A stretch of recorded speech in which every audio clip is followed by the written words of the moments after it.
अस्सलाम वालेकुम प्यारे बच्चों, कैसे हैं आप सब। उम्मीद करती हूँ कि आप सब खैर आफियत से होंगे। तो आज का हमारा मजमून है ईदैन। तो चलिए स्टार्ट करते हैं। अल्लाह ताला ने मुसलमानों को दो बड़ी खुशियों के दिन अता किए हैं जिन्हें ईदैन कहा जाता है। एक है ईद उल फितर और दूसरी है ईद उल अजहा। ये दोनों ईदें मुसलमानों के लिए खुशी, मोहब्बत और शुक्रगुजारी के मौके होते हैं। ईद उल फितर रमजानुल मुबारक के फौरन बाद आती है। एक महीने की इबादत, रोजे, कुरान की तलावत और दुआओं के बाद ये दिन मुसलमानों के लिए इनाम के तौर पर आता है। इस दिन मुसलमान सुबह सवेरे गुस्ल करते हैं, नए कपड़े पहनते हैं और ईद की नमाज अदा करते हैं।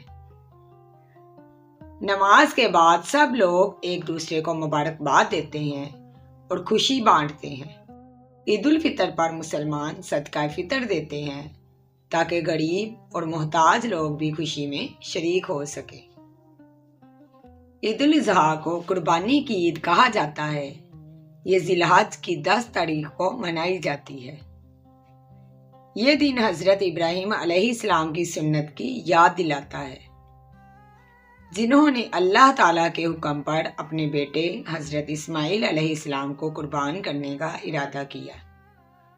अल्लाह ताला ने उनकी कुर्बानी को कबूल फरमाया और एक दुम्बा उनकी जगह भेज दिया। इसी सुन्नत की याद में मुसलमान दुनिया भर में कुर्बानी करते हैं। गोश्त को 3 हिस्सों में तकसीम किया जाता है।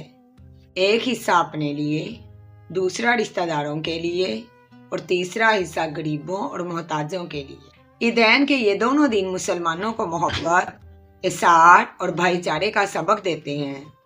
ये दिन हमें याद दिलाते हैं कि खुशी सिर्फ तब मुकम्मल होती है जब हम दूसरों को भी इसमें शरीक करें।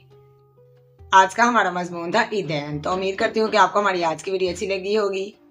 मजीद ऐसी वीडियोस देखने के लिए हमारे चैनल को सब्सक्राइब करें। मिलेंगे इंशाल्लाह नेक्स्ट वीडियो में। तब तक अपना ख्याल रखें। अल्लाह हाफिज़।